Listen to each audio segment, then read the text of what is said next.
rapidamente vou falar dos grupos de transtorno. Não vou selecionar nenhum mais importante, nem outro, porque todos são importantes e, às vezes, a gente negligencia essa importância. O transtornado passa pelo nosso consultório e a gente não consegue identificar. Por quê? São transtornos menos falados, né? Mas muito presentes no consultório, muito presentes no consultório. A gente vai falar do primeiro grupo de transtornos de personalidade, chamado de grupo A. E quais são os transtornos que compõem esse grupo? Lembram lá dos domínios do Jung? Não tem os grupos, né? Os domínios são os grupos dos esquemas, que têm um jeitão meio parecido, têm características parecidas. Aqui vai acontecer a mesma coisa. Os transtornos são agrupados por semelhança, tá legal? Por semelhança de esquisitice, né?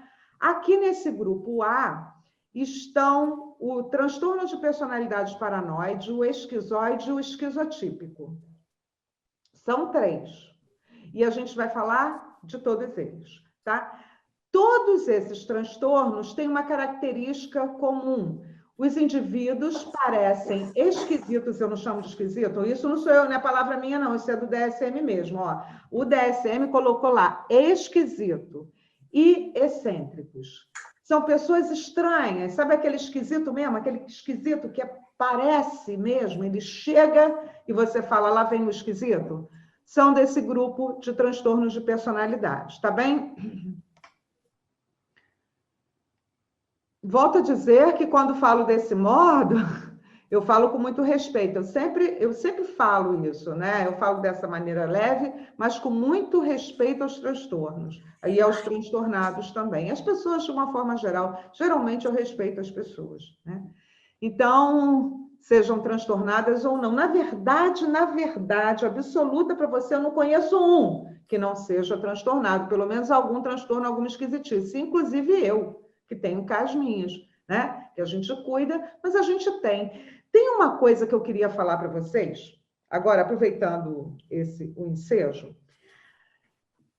Todo mundo cobra que a gente, psicólogo, não tem problema. Inclusive o próprio psicólogo. Eu estava atendendo agora uma estudante de psicologia, acabei de atender, e ela falou, eu me senti tão mal, porque eu tive um piti no final de semana, e eu me senti tão mal como eu que estou fazendo psicologia. Eu falei, gente, mas que fantasia é essa? Que compromisso é esse, né? De não enlouquecer eventualmente, de não ter um piripaque. Como assim? E aí eu estava brincando até no final de semana, a gente estava falando sobre isso. É como se o fato de eu ser psicóloga me dissesse que eu ia estar trabalhando o tempo inteiro. É como um ginecologista. Imagina, o ginecologista vai à festa e pede para a mulher abrir a perna para ele olhar. O proctologista, não, ele não é proctologista o tempo todo, ele não é ginecologista o tempo inteiro. A gente não pode ser psicólogo o tempo inteiro, essa só é a nossa profissão. Senão eu vou querer disputar com Buda. Pô, pelo amor de Deus, Buda é Buda, Adriana Santiago psicóloga e Adriana Santiago psicóloga quando estão pagando ela para ser psicóloga. Quando não estão pagando para ela ser psicóloga, ela é pessoa física, tá paisana, não está na profissão. Compreendem isso? Mas eu percebo um compromisso. Uma vez, uma aluna minha, ela disse para mim assim, Adriana, como é que eu vou poder tratar essa mulher que está com problema de relacionamento se eu tenho um problema de relacionamento? Eu perguntei para ela, quem é que não tem um problema de relacionamento? Gente, a gente tem que fingir isso. Não, o fato de eu ter um problema não me impede de ser técnica ao cuidar do meu paciente. Isso está claro? Né? Vamos deixar isso claro, pelo amor de Deus, né? Porque senão a gente se sente invalidado para poder trabalhar quando está passando por um problema, pessoal. Então, o ginecologista não vai examinar ninguém numa festa, assim como a gente também não vai fazer diagnóstico de ninguém numa festa, nem quando não estão pagando a gente. A gente só é psicólogo quando estão pagando a gente para ser psicólogo. Tá legal? Vamos combinar? Ou quando a gente decide, não, agora eu estou na função, eu sou psicólogo, então agora eu vou trabalhar, eu vou dar o meu parecer técnico sobre determinado assunto. Aí sim, tá bem? Mas é porque eu percebo isso com os alunos, assim, isso é full time. E as pessoas, no senso comum, né? Às vezes quando você fala, não, mas, amor, mas você não é psicóloga? Eu sou, mas você está me pagando para isso agora? Não. Porque se tiver, né? Até em casa mesmo, às vezes você dá um piti, né? Eu falo, ué, gente, mas você não é psicóloga? Aqui eu sou tua mãe. Ou sou tua mulher, não sou psicóloga. Tá me pagando quanto para eu ser tua psicóloga? Né? Não está me pagando nada.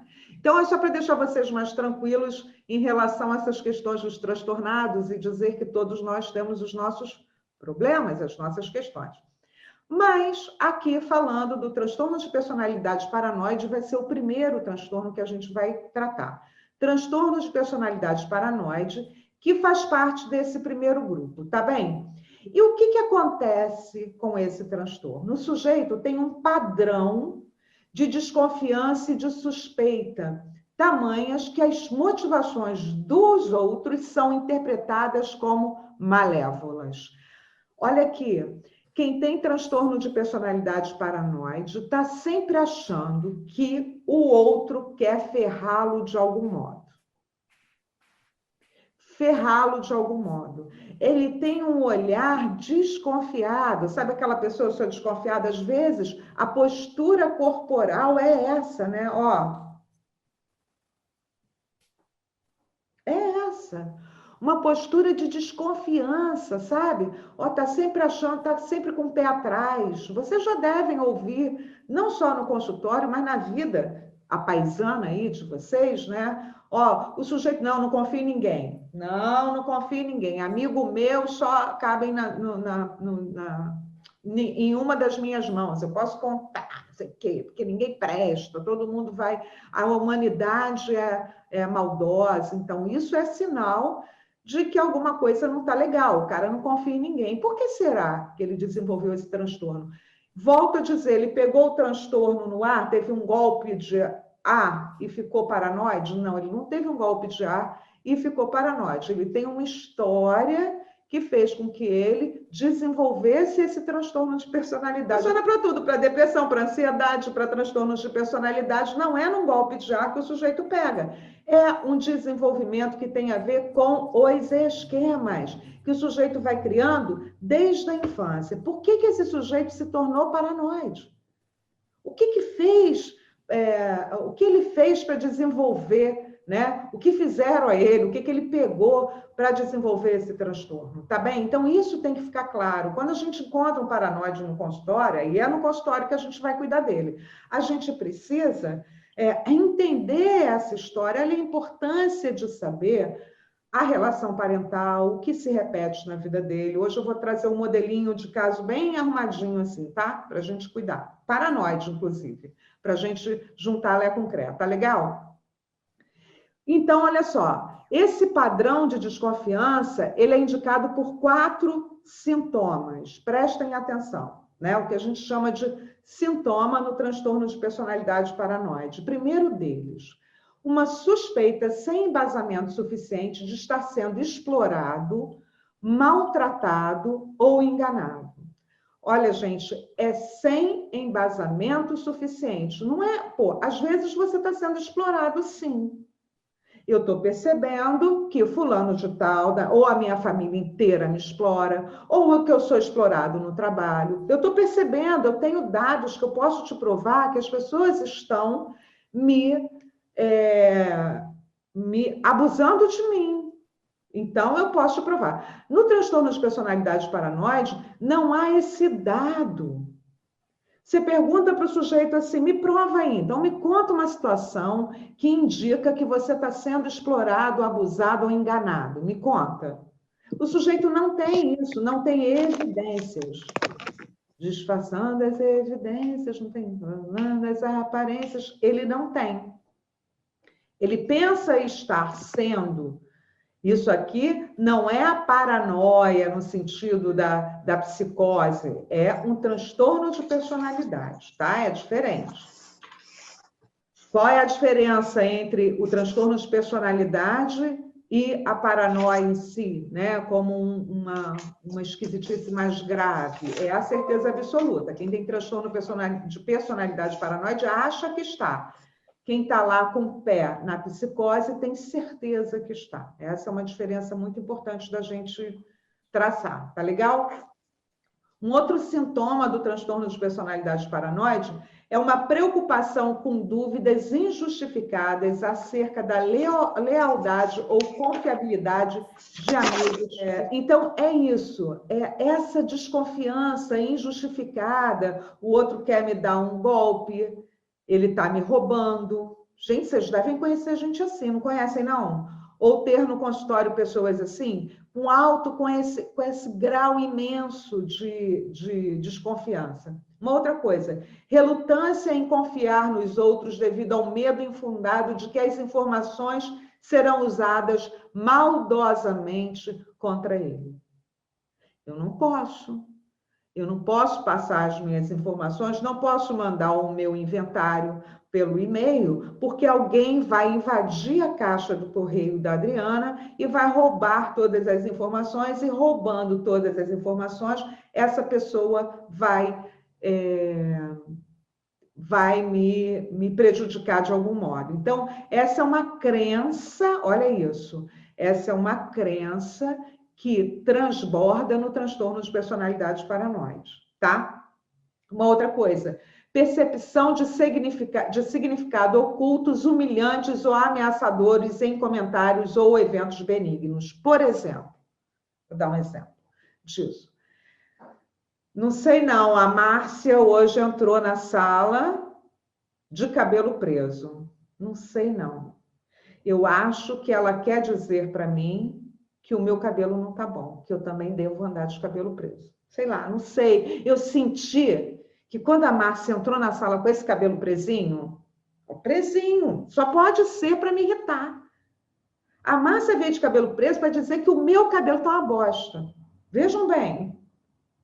Uma coisa totalmente sem fundamento, ou então está num evento festivo, né? E alguém diz assim: Maria, tua roupa tá bonita, e ela é Ana. Aí ela vai dizer: ah, eu já sei, a fulana de tal só elogiou a Maria para dizer que eu estava feia. Compreendem isso? Isso faz parte de um transtorno de personalidade, é quando o sujeito ele acha que ele está no centro de qualquer cena. E tudo que as pessoas fazem é para, de certo modo, detonar a sua individualidade. Vocês compreenderam isso? Tá ok, né? Então, guarda rancores, olha isso. Guarda rancores de forma persistente, tem uma dificuldade imensa de perdoar. Coisas que aconteceram em 1922, quando a fulana na escola cometeu bullying com ele e ele vai um dia se vingar.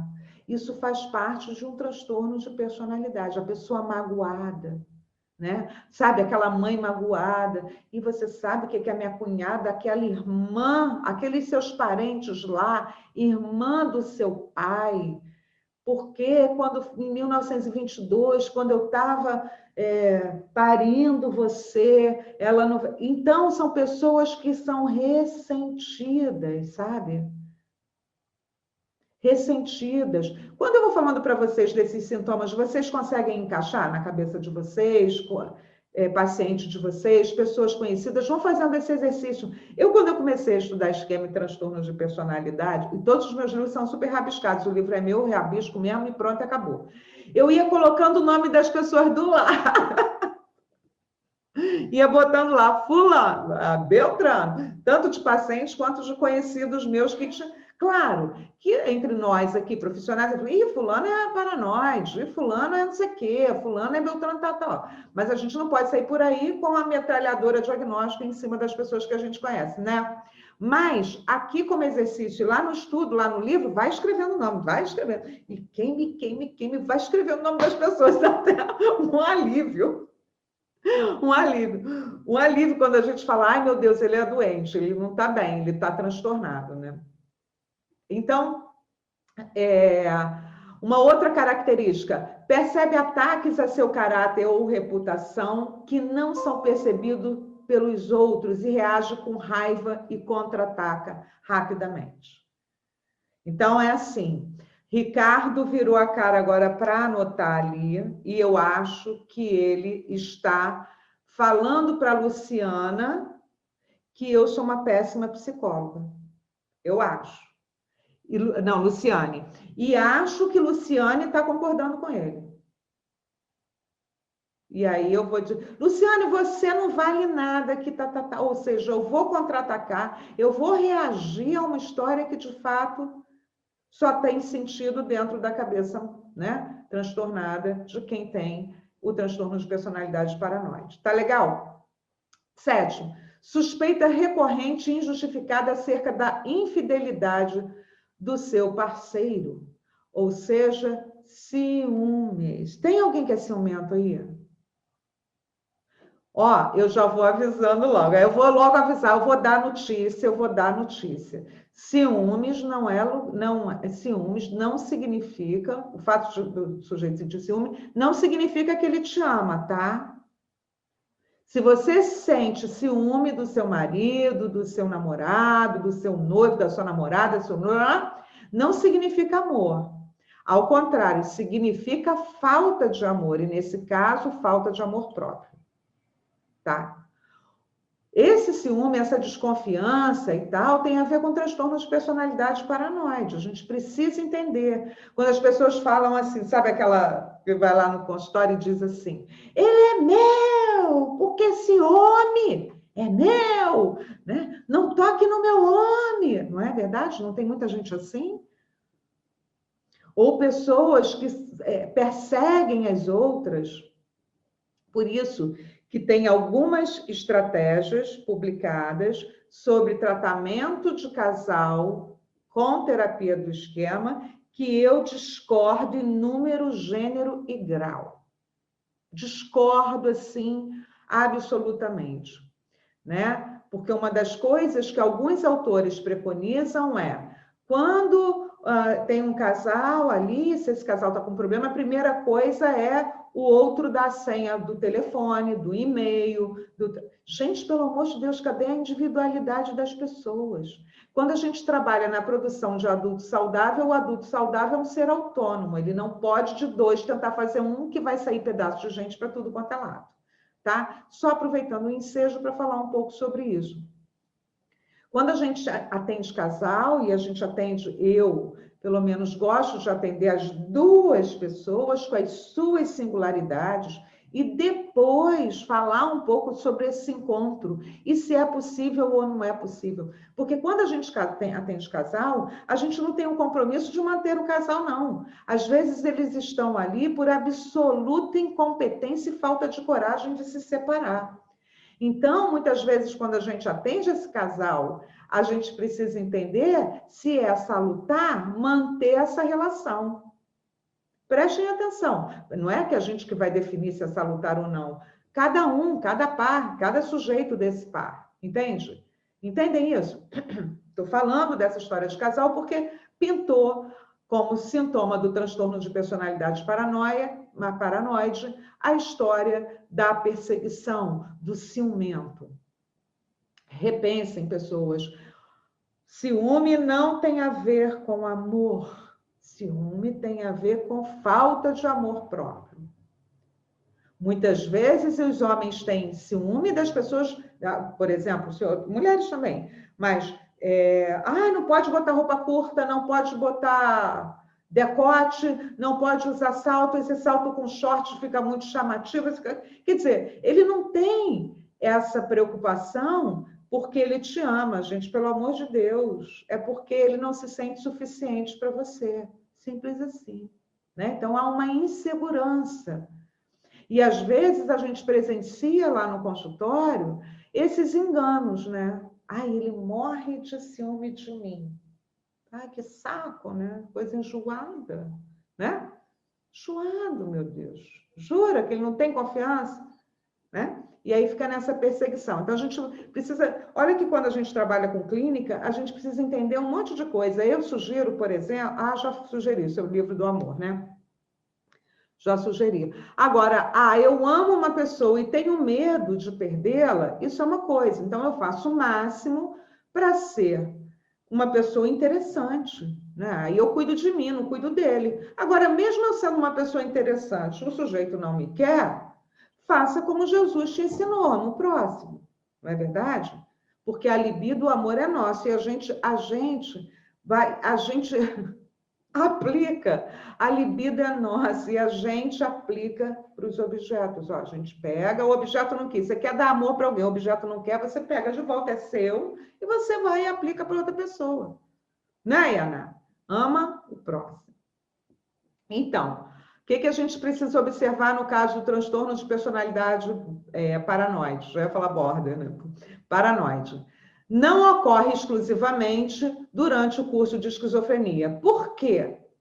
Durante a esquizofrenia, ou no período prodrômico, que é aquele período antes do sujeito surtar, ele pode ficar cismado assim. Ele pode ficar cismado. Aí a gente vai saber só depois que ele surtou que não era um transtorno de personalidade paranoide, mas sim o estado prodrômico da esquizofrenia.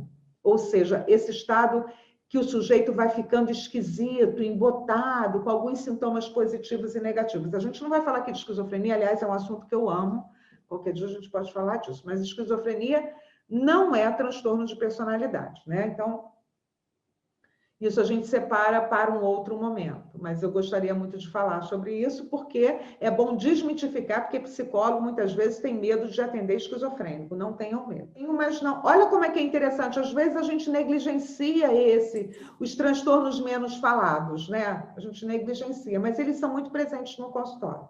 Quais são os primeiros sinais desse transtorno? Os primeiros sinais. Eles aparecem na infância e adolescência por meio de solidão, relacionamento ruim com os colegas, ansiedade social, baixo rendimento escolar, hipersensibilidade, pensamentos e linguagem peculiares.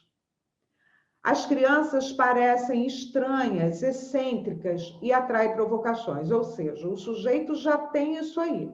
E eu vou dizer lá o que está na base disso, né? Já tem isso aí. E ainda sofre bullying, reforçando tudo que ele pensa e sente a respeito dele mesmo. Compreendem? Então, começa na infância, mas a gente só pode falar de transtorno de personalidade depois dos 18 anos. E por que a gente só pode falar disso depois dos 18 anos? Porque antes disso não se considera a personalidade bem formada. Então, a gente fala de transtorno de personalidade lá, ó, depois dos 18, tá bem? Esse transtorno é mais comumente diagnosticado no sexo masculino. Significa que mulheres não têm? Não significa isso. Não significa. Tem um monte. Mas, geralmente, os homens são diagnosticados mais vezes, tá bem? Quais são as possíveis origens disso? Quais são os esquemas que podem estar na base desse transtorno? Principalmente o esquema de desconfiança e abuso. Tá? Principalmente o esquema de desconfiança e abuso. E a família de origem de quem tem esse esquema de desconfiança e abuso são instáveis, abusadoras, frias, rejeitadoras, isolam muitas vezes a criança do mundo exterior. Por exemplo, se o pobre menino Henri tivesse sobrevivido às atrocidades que ele sofreu, ele ia para o mundo, mesmo para a escolinha, desconfiado de que as pessoas iam bater nele também. Por quê? Porque o padrasto dele, a pessoa que a mãe escolheu para ser namorado dela, marido, sei lá que coisa que ele era, dela, batia nele, e se a mãe sabia disso e ao mesmo tempo não tomava providência, esse menino vai crescer sentindo que qualquer pessoa pode abusar dele. E esse abuso, ele vai sendo, olha, distribuído em várias áreas. Então, é na escola, no trabalho, ele vai crescendo, essa criança enrustida e abusada. O olhar é um olhar infantil, inclusive, a gente vê a criança vulnerável dentro do olho do nosso paciente. A gente vê, a gente assiste isso. Geralmente, esses meninos com transtorno de personalidade meninos e meninas, né, com transtorno de personalidade paranoide, tiveram uma infância traumática. E quando adultos, eles vão passando, olha, por relacionamentos autodestrutivos, ou eles se tornam os abusadores. Eles se tornam os abusadores quando tentam hipercompensar esse esquema de desconfiança e abuso. Então, são duas possibilidades. Eles podem se submeter, escolher relações e para repetir a cena da infância, ou eles podem tentar hipercompensar, se tornando abusadores. Ou podem cair na evitação, evitando o relacionamento com as outras pessoas, aí puxando o esquema de isolamento social, se isolando. Compreenderam? Para que serve o diagnóstico? A gente não discutiu isso, né? Para que às vezes a pessoa ganha um carimbo como esse e sai por aí, ó, dress to kill, sabe? Pô, eu tenho um transtorno de personalidade borderline, eu tenho um transtorno de personalidade... Como se isso desse licença ao sujeito para cometer faltas de educação emocional, não é isso? Então, não é fácil a gente traçar uma linha de tratamento, só isso, para a gente compreender onde é que a gente vai tangenciar. É para isso que serve o diagnóstico.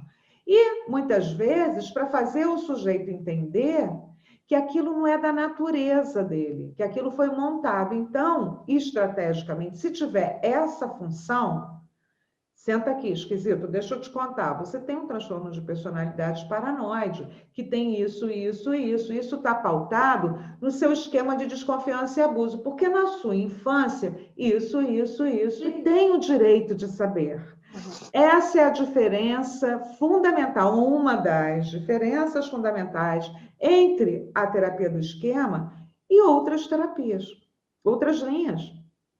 Porque a gente conta para o paciente tudo que a gente sabe sobre ele. Não tem necessidade nenhuma de falar, não, vou esconder essa informação. Esconder para quê? É a função de não dizer.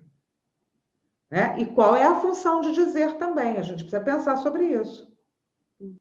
Né? Eu vejo aqui que você tem um transtorno de personalidade tal. Isso significa que não tem cura? Não, meu amigão, não. Se você para de transtornar-se e transtornar o outro, ó, não tem mais transtorno de personalidade. E aí a gente vai trabalhando como Jack Estripador, né, Márcia? Por partes, por cada esquema. No caso dele, o esquema de desconfiança e abuso, no primeiro lugar. Né? Ele pode ter privação emocional, deve ter outras questões aí envolvidas, isolamento social, porque quem tem desconfiança e abuso não quer se relacionar com as pessoas. Não quer se relacionar porque acha que a qualquer momento alguém vai passar a perna nele. E como ataques preventivos, ele passa a perna no outro. Essas pessoas são perigosas. Por quê? Não só a border por quê?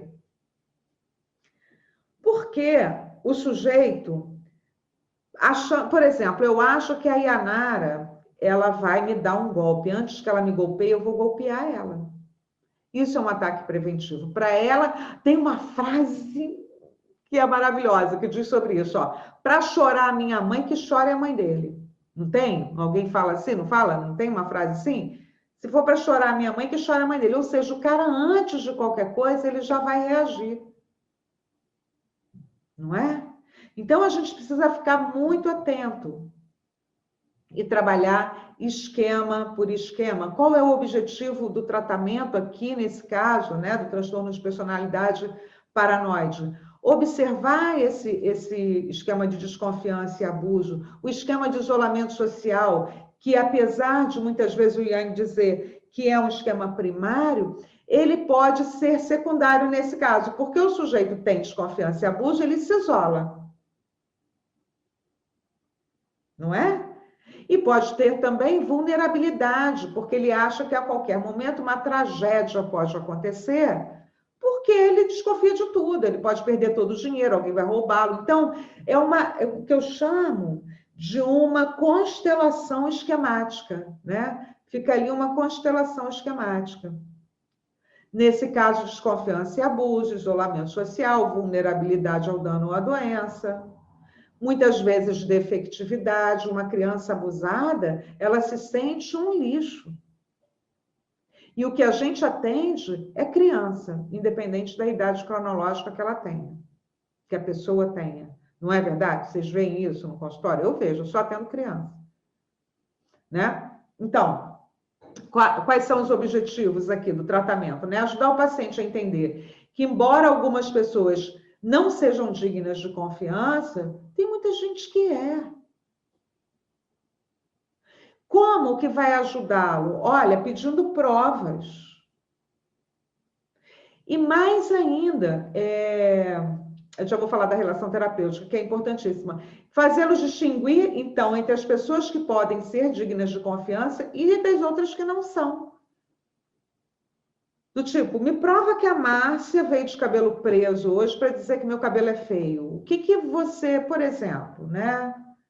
Qual foi onde você viu escrito isso? Ela te disse, alguém disse? Como é que foi isso? Então, assim, evidências, sabe? Para a gente ir desconstruindo. Lembram disso? Que a gente faz com terapia do esquema? A gente desconstrói e constrói o sujeito.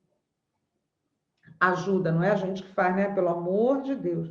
Não é a gente que faz, a gente é mediador nesse processo. A gente é mediador nesse processo, tá?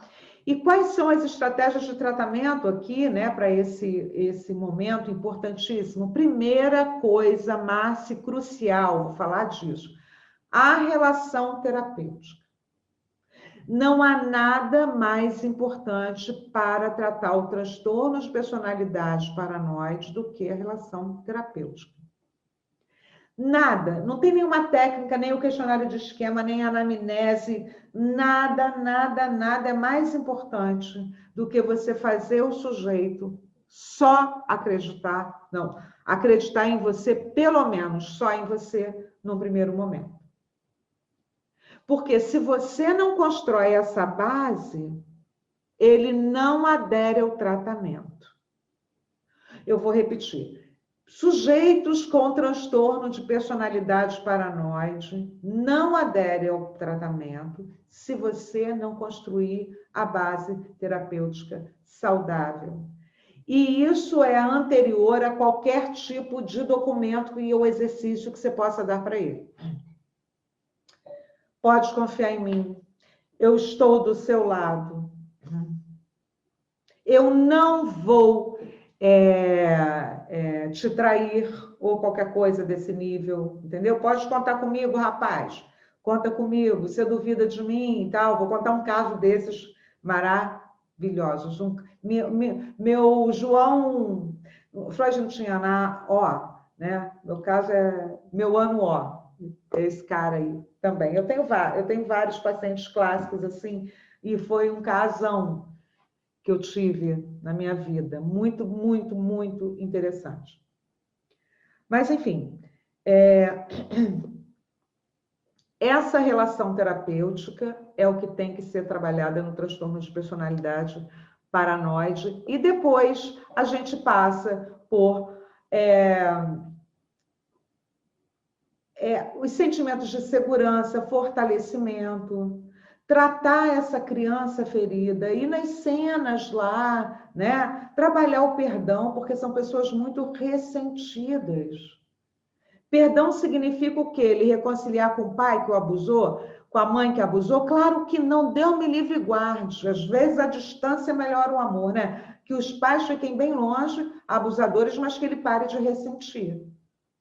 Falamos sobre esse negócio de perdão lá na outra sessão, na outra aula, né? Então, é trabalhar o perdão nessa perspectiva, para que o sujeito pare de ressentir. E quando ele para de ressentir, ele melhora os processos depressivos. Por quê? O sujeito que foi abusado, quando ele não